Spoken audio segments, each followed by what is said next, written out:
ఆదికాండము 30వ అధ్యాయము. రాహేలు తాను యాకోబునకు పిల్లలు కనకపోవుట చూచి తన అక్క యందు అసూయపడి, యాకోబుతో నాకు గర్భఫలము నిమ్ము, లేని ఎడల నేను చచ్చెదనెను. యాకోబు కోపము రాహేలు మీద రగులుకొనగా అతడు, నేను నీకు గర్భఫలమును ఇయ్యకపోయినా దేవునికి ప్రతిగా నున్నానా అనెను. అందుకామె, నా దాసి అయిన బిల్హా ఉన్నది గదా, ఆమెతో పొమ్ము, ఆమె నా కొరకు పిల్లలను కనును, అలాగున ఆమె వలన నాకును పిల్లలు కలుగుదురని చెప్పి తన దాసి అయిన బిల్హాను అతనికి భార్యగా ఇచ్చెను.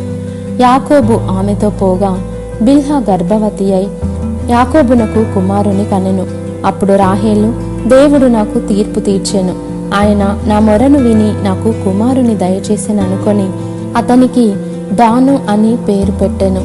రాహేలు దాసి అయిన బిల్హా తిరిగి గర్భవతి అయి యాకోబుకు 2వ కుమారుని కనెను. అప్పుడు రాహేలు, దేవుని కృప విషయమై నా అక్కతో పోరాడి గెలిచితిననుకొని అతనికి నఫ్తాలి అను పేరు పెట్టెను. లేయా తనకు కానుపు ఉడుగుట చూచి తన దాసి అయిన జిల్పాను తీసుకొని యాకోబునకు ఆమెను భార్యగా ఇచ్చెను. లేయా దాసి అయిన జిల్పా యాకోబునకు కుమారుని కనగా లేయా ఇది అదృష్టమే గదా అనుకొని అతనికి గాదు అను పేరు పెట్టెను. లేయా దాసి అయిన జిల్పా యాకోబునకు 2వ కుమారుని కనగా లేయా, నేను భాగ్యవంతురాలను, స్త్రీలు నన్ను భాగ్యవతి అందురు గదా అని అతనికి ఆషేరు అను పేరు పెట్టెను. గోధుమల కోతకాలములో రూబేను వెళ్ళి పొలములో పుత్రదాత వృక్షపు పండ్లు చూచి తన తల్లి అయిన లేయాకు తెచ్చి ఇచ్చెను. అప్పుడు రాహేలు, నీ కుమారుని పుత్రదాత వృక్షపు పండ్లలో కొన్ని నాకు దయచేయమని లేయాతో అనగా ఆమె, నా భర్తను తీసుకొంటివే, అది చాలదా? ఇప్పుడు నా కుమారుని పుత్రదాత వృక్షపు పండ్లను తీసుకొందువా అని చెప్పెను. అందుకు రాహేలు, కాబట్టి నీ కుమారుని పుత్రదాత వృక్షపు పండ్ల నిమిత్తము అతడు ఈ రాత్రి నీతో శయనించునని చెప్పెను. సాయంకాలమందు యాకోబు పొలము నుండి వచ్చినప్పుడు లేయా అతనిని ఎదుర్కొనబోయి, నీవు నా యొద్దకు రావలెను, నా కుమారుని పుత్రదాత వృక్షపు పండ్లతో నిన్ను కొంటినని చెప్పెను. కాబట్టి అతడు ఆ రాత్రి ఆమెతో శయనించెను. దేవుడు లేయా మనవి వినెను గనుక ఆమె గర్భవతి అయి యాకోబునకు 5వ కుమారుని కనెను.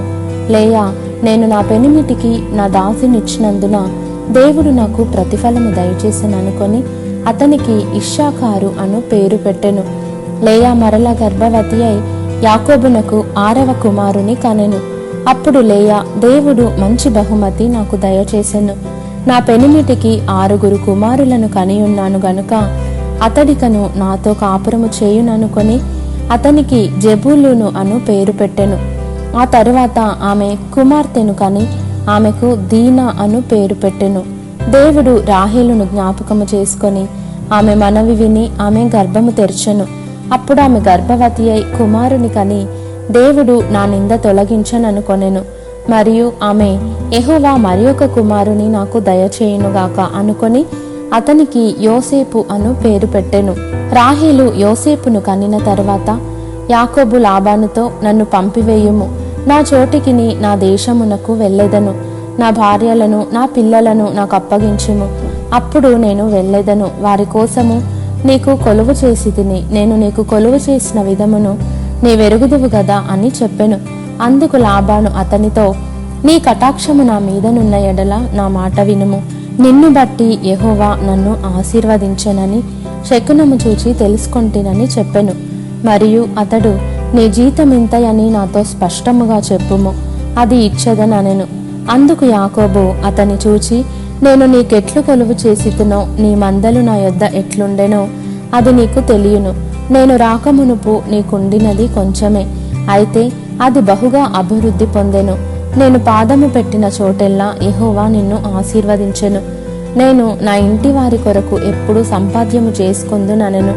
అప్పుడతడు, నేను నీకేమి ఇయ్యవలెనని అడిగినందుకు యాకోబు, నీవు నాకేమియూ ఇయ్యవద్దు, నీవు నా కొరకు ఈ విధముగా చేసిన ఎడల నేను తిరిగి నీ మందను మేపి కాచెదను.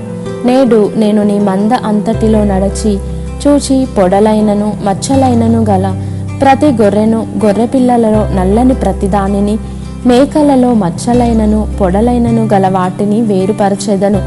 అట్టివి నాకు జీతమగును. ఇక మీదట నాకు రావలసిన జీతమును గూర్చి నీవు చూడవచ్చినప్పుడు నా న్యాయ ప్రవర్తనయే నాకు సాక్ష్యమగును.